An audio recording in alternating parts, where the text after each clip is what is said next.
Assalamualaikum warahmatullahi wabarakatuh. Perkenalkan, nama saya Muhammad Behaki, mahasiswa akuntansi syariah YAIN Kudus, NIM 235051081. Baik, saya akan menjawab latihan atau tugas harian bab kedua mengenai tentang kas dan setara kas. Yang pertama, apa itu yang dimaksud dengan kas dan bank?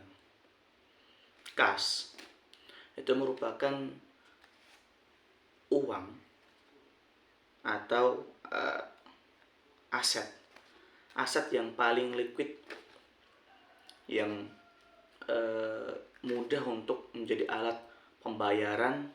Nah, makanya disebut dengan liquid, paling cair. Nah, bedanya dengan bank, kalau bank ini, sedangkan bank inilah saldo rekening giro yang dapat dijadikan sebagai alat pembayaran pula. Nah, dia berbeda dengan kas. Kalau kas itu uang tunai yang liquid, yang gampang untuk menjadikan alat pembayaran. Tapi bank itu bentuknya tabungan giro. Baik. Selanjutnya, apakah yang dimaksud dengan setara kas menurut SAK ETAP? Ya, simpel saja. Setara kas itu merupakan investasi jangka panjang, ya, dan dia bersifat liquid karena kas sangat liquid, yang dimiliki untuk memenuhi komitmen kas jangka pendek, bukan untuk tujuan investasi dan atau yang lain. Ini memang untuk memenuhi komitmen jangka pendek dari suatu kas tersebut. Baik, lanjut. Nomor 3, sebutkan apa saja yang dimaksud termasuk dalam kas menurut akuntansi perpajakan dan perpajakan. Ya. Yang tidak termasuk kas pada akuntansi dan perpajakan itu ada yang namanya ada 4. Pertama, deposito yang jatuh tempo lebih dari 3 bulan. Ya. Yang kedua, perangko dan materai. Yang ketiga, kas bon atau uang muka. Yang keempat, cek mundur ataupun cek kosong. Nah, 4 hal ini tidak bisa dikatakan kas dalam akuntansi ataupun diperpajakan pula. Selanjutnya, apabila Anda memiliki deposito yang jatuh tempo 1 bulan dan ARO, artinya ARO ini berjalan, mengulang terus, dapatkah dikategorikan sebagai setara kas? Berikan alasannya. Nah, walaupun dia jatuh temponya 1 bulan, tapi dia diulang-ulang, ya, atau diperpanjang terus, yang tadi saya katakan ARO, maka dia tidak termasuk dengan yang dinamakan dengan setara kas. Karena syaratnya itu salah satunya tidak diperpanjang terus-menerus. Walaupun memang setara kas ini dia jatuh temponya kurang sama dengan 3 bulan. Namun ketika itu diperpanjang, maka sudah meninggalkan salah satu syarat dan tidak bisa dikatakan setara kas. Selanjutnya, apakah perbedaan dari kas kecil dengan kas besar, petty cash and cash on hand? Kas kecil itu umumnya dipakai untuk pengeluaran yang rutin, dan dia tidak terlalu banyak, aku katakan sedikit. Berbeda dengan yang namanya kas besar. Kas besar ini digunakan pada pengeluaran tertentu, yakni dengan menggunakan jumlah yang lebih besar karena tidak rutin, ya, gitu. Selanjutnya, nomor 6, jelaskan 2 sistem kas kecil termasuk pencatatan jurnal yang Anda ketahui. Nah, ada 2 sistem kas kecil pencatatannya. Yang pertama itu dana tetap, di mana pencatatan transaksi dan mutasi dana dilakukan pada saat pergantian dana. Nah, pencatatan transaksi dan mutasi itu hanya dilakukan ketika pergantian dana. Berbeda dengan data dana berfluktuasi.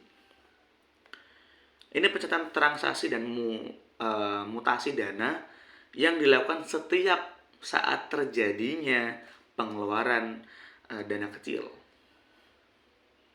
Ya, setiap pengeluaran dana kecil dia ada pencatatan, dia ada mutasi.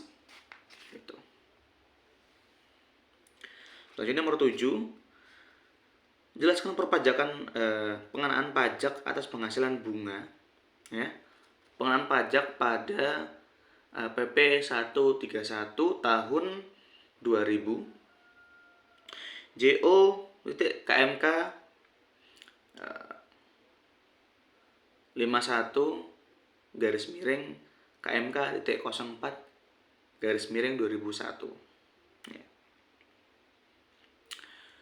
Penghasilan berbentuk bunga yang didapat dari deposito atau tabungan yang ditempatkan pada bank yang didirikan di dalam negeri maupun di luar negeri sebagai cabangnya, termasuk jasa giro serta diskonto sertifikat Bank Indonesia atau SBI, kecuali wajib pajak orang pribadi yang penghasilannya tidak melebihi PTKP dikenakan PPh final ini 20% dari jumlah bunganya. Nah, selanjutnya nomor 8, jelaskan kewajiban perpajakan bagi pemotong penghasilan. Ya. Pemotong penghasilan atau pemotong itu wajib menyetorkan paling lambat yakni 10 bulan berikutnya setelah masa pajak berakhir. Dan melaporkannya paling lambat itu 20 hari setelah masa pajak berakhir. Nah, kenapa? Karena pemotong ini yang memotong penghasilan, ya ini penghasilan atau karyawan atau lain sebagainya, ya, untuk dibayarkan kepada pajak itu dibayarkan atau distorkan paling lambat itu 10 bulan setelah masa pajak. Ya, ini biasanya di bulan Februari ataupun bulan Maret. Ya. Dan untuk pelaporannya paling lambat itu 20 hari setelah masa pajak berakhir. Masih dikasih dan dispensasi, ya, dispen 20 hari setelah masa pajak berakhir. Lanjut. Ya, nomor 9 ini ada soal perhitungan tentang bunga. Ya. Di sini diketahui depositonya 5 juta, ya. Waktunya itu 3 bulan, atau kita buat di sini ini ada 3/12 bulan. dengan bunganya tertera di soal tingkat bunganya 6%, dan kita menggunakan nilai pajaknya itu 20%. Karena kita asumsikan ini belum mencapai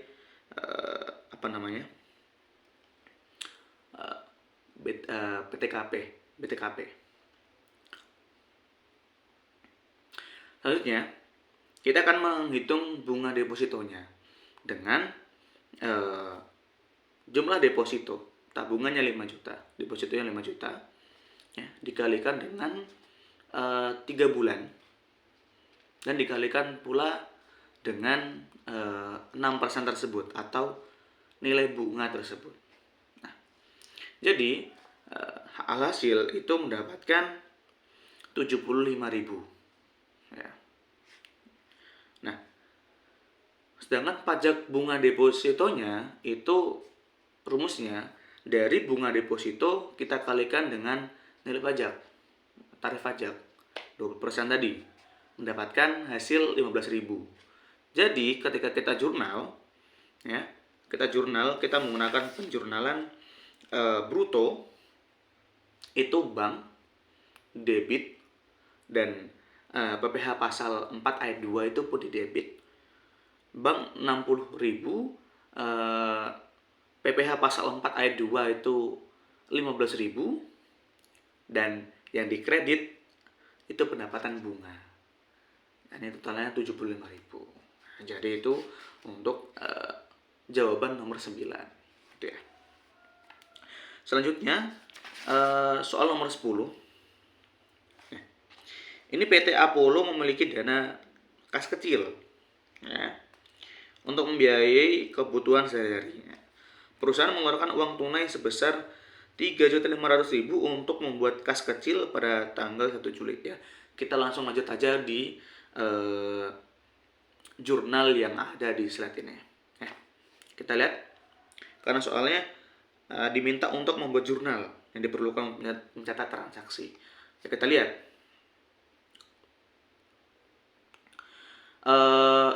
Di tanggal 1, karena ingin membuat kas kecil tadi ya,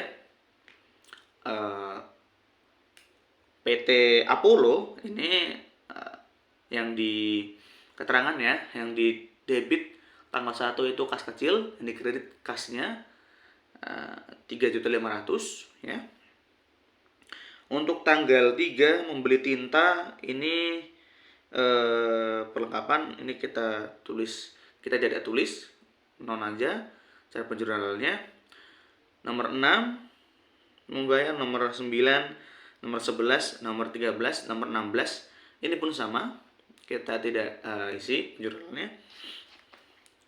Selanjutnya nomor 18 mengisi kembali saldo kecil, di mana saldo kecil yang tersisa adalah 50.000. Nah, jadi kenapa ini tadi yang tanggal 3, 6, 9, 11, 13, 16 ini tidak ditulis lebih dahulu? Karena kita akan menulisnya pada tanggal 18 karena ada transaksi terkait saldo kecil, kas kecil, ya. Kita tulis perlengkapan kantor di debit 475.000, tulis ada. Terus ada biaya bensin, materai, terus biaya pengiriman barang, perlengkapan toko, biaya upah kerja, dan yang kreditnya itu kas dengan total 3.400.000 rupiah. Nah, karena tadi di mana saldo kas kecil yang tersisa adalah 50.000, maka kita tambah lagi dengan kas, ya. Kas kecilnya kita ambil, kita dikredit. Nah, jadi 50.000 yang kas di debit, dan kas kecil di dikredit 50.000. Selanjutnya nomor 20 membayar pengiriman, kita skip dulu. Nomor 24 kita skip dulu. Nah, nomor 27 menambah saldo kecil 4 juta salah. Ya, 4.800.000.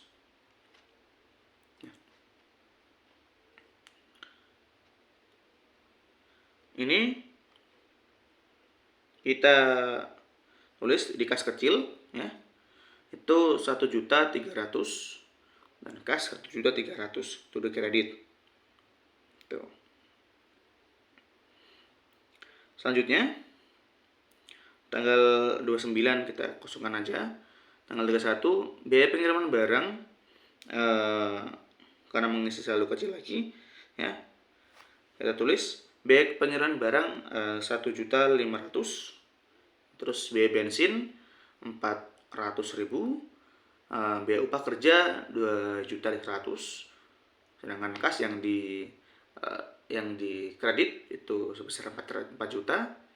Ya, itu udah akhir karena di mana saldo yang tersisa itu 875.000. Ya, kita tambahkan 70.000 kas 70.000 dan kas kecil 70.000 di kredit. Dengan total atau jumlah semuanya debit 12.325.000 dan kreditnya 12.325.000. Kita nyatakan ini udah balance begitu. Oke, baik. Itu saja yang dapat saya sampaikan. Kurang lebihnya mohon maaf. Billahi taufiq wal hidayah. Wassalamualaikum warahmatullahi wabarakatuh.